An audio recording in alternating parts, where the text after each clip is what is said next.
अस्सलाम वालेकुम फ्रेंड्स, क्रैकनट्स पे आप सबको खुशामदीद कहती हूँ। हैप्पी सेकंड सहरी ऑफ रमज़ान। और आज के वज़ाइफ आप लोगों से शेयर करने थे।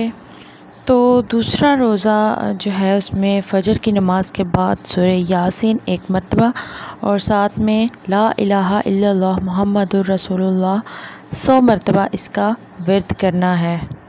इसके साथ ही पारा नंबर 1 हो गया था और पारा नंबर 2 हमने शुरू करना है। रुकू नंबर 1 से 5 तक फजर की नमाज़ के बाद तिलावत कर लेनी है इजीली, ठीक है। फिर ज़ोहर की नमाज़ के बाद जो 100 मरतबा विर्द करना है वो है बिस्मिल्लाहिर्रहमानिर्रहीम अल्लाहुम्मा सल्ली अला मुहम्मदिन अब्दिका व रसूलिका व अलल मुमिनीना वल मुमिनाती व अलल मुस्लिमीना वल मुस्लिमाती। 100 मरतबा इसका विर्द करना है। और पारा नंबर 2 रुको नंबर 6 से 9 तक तिलावत करनी है। फिर असर की नमाज़ के बाद जो तिलावत करनी है वो है सूरत कौसर। बिस्मिल्लाहिर्रहमानिर्रहीम इन्ना अतैना कल कौसर फसल्लि लिरब्बिका वन्हर इन्ना शानिअका वल अब्तर। 41 मरतबा इसकी तिलावत करनी है। और इसी तरह साथ ही पारा नंबर 2 रुकू नंबर 10 से 13 तक इसकी तिलावत करनी है। फिर मगरिब की नमाज़ के बाद बिस्मिल्लाहिर्रहमानिर्रहीम आऊज़ु बिकलिमातिल्लाहि ताम्माति मिन शर्रि मा खलक़ 3 मरतबा पढ़नी है और ये आयत। और साथ ही पारा नंबर 2 रुकू नंबर 14 से 17 तक तिलावत करनी है। फिर इशा की नमाज़ के बाद सूरतुल मुल्क 1 मरतबा और साथ में वही डेली की रूटीन में 20 रकत मुकम्मल नमाज तरावी अदा करनी है। तो ये तो थे थोड़ा अमल ज़्यादा सवाब।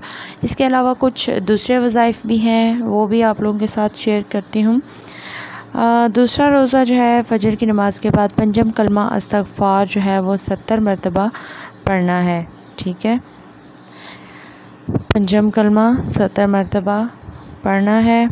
और इसके बाद ज़ोहर की नमाज़ के बाद सूरत फ़ातिहा 40 मरतबा, असर की नमाज़ के बाद दुरूद इब्राहिमी, ठीक है। फिर मगरिब की नमाज़ के बाद अल्लाह ताला का प्यारा नाम या वहाबु 133 मरतबा पढ़ना है। और फिर सलातुल तस्बीह इशा की नमाज़ के बाद 4 रकत नफल नमाज पढ़नी है, ठीक है। और जो तस्बीह है उसका तरीक़ाकार भी आप लोगों के साथ शेयर कर देती हूँ। सलातुल तस्बीह में जो तस्बीह हमने करनी है वो है बिस्मिल्लाहिर्रहमानिर्रहीम सुब्हानल्लाहि वल्हम्दुलिल्लाहि वला इलाहा इल्लल्लाहु वल्लाहु अकबर। सबसे पहले नियत कर लेनी है 4 रकत सलातुल तस्बीह। और उसके बाद जब पहली रकत स्टार्ट करनी है तो उसमें सुबहानक अल्लाहुम्मा के बाद 15 मरतबा सुबहान अल्लाह वाली तस्बीह जो है वो पढ़नी है। इसके बाद सूरत फ़ातिहा और सूरत इखलास पढ़ने के बाद फिर 10 मरतबा वही तस्बीह पढ़नी है। रुकू में तस्बीहात के बाद सुबहान रब्बी या अज़ीम के बाद 10 मरतबा फिर वही तस्बीह रुकू में उसी पोजीशन में। फिर रुकू से जब उठना है तस्मीह और तहमीद के बाद कोमा में 10 मरतबा तस्बीह करनी है। पहले सजदा में तस्बीहात के बाद 10 मरतबा। फिर जब जलसा यानी दोनों सजदों के दरमियान जब बैठना है तो तब 10 मरतबा फिर वही तस्बीह पढ़नी है। और फिर जब दूसरा सजदा करना है तो तस्बीहात के बाद फिर 10 मरतबा तस्बीह जो है वो पढ़नी है।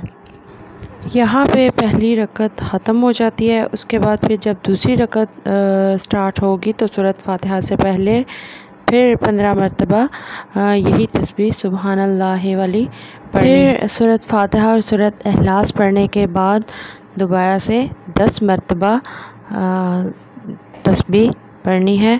रुकू में तस्बीहात के बाद 10 मरतबा फिर पढ़नी है। और कोमा में यानी रुकू के बाद खड़े होकर 10 मरतबा। पहले सजदे में तस्बीहात के बाद 10 मरतबा। फिर जलसा यानी दोनों सजदों के दरमियान जब बैठना है तब 10 मरतबा, फिर दूसरे सजदे में तस्बीह हाथ के बाद 10 मरतबा, और इसी तरह तीसरी और चौथी रकत भी पढ़नी है। हर रकत में तकरीबन 75 मरतबा और तमाम रकतों में 300 मरतबा ये जो है वो तस्बीह पढ़ी जाएगी। अगर किसी जगह तस्बीह पढ़नी भूल जाएं तो इससे अगले रकन में गिनती पूरी कर लें। सलातुल तस्बीह पढ़ने की फ़जीलत यह है कि हुज़ूर पाक सल्लल्लाहु अलैहि वसल्लम ने ये नमाज तस्बीह अपने चचा हज़रत अब्बास रज़ियल्लाहु तआला अन्हु को सिखलाई थी। इसके साथ ही आज की वीडियो का एंड होता है। अल्लाह हाफ़िज़।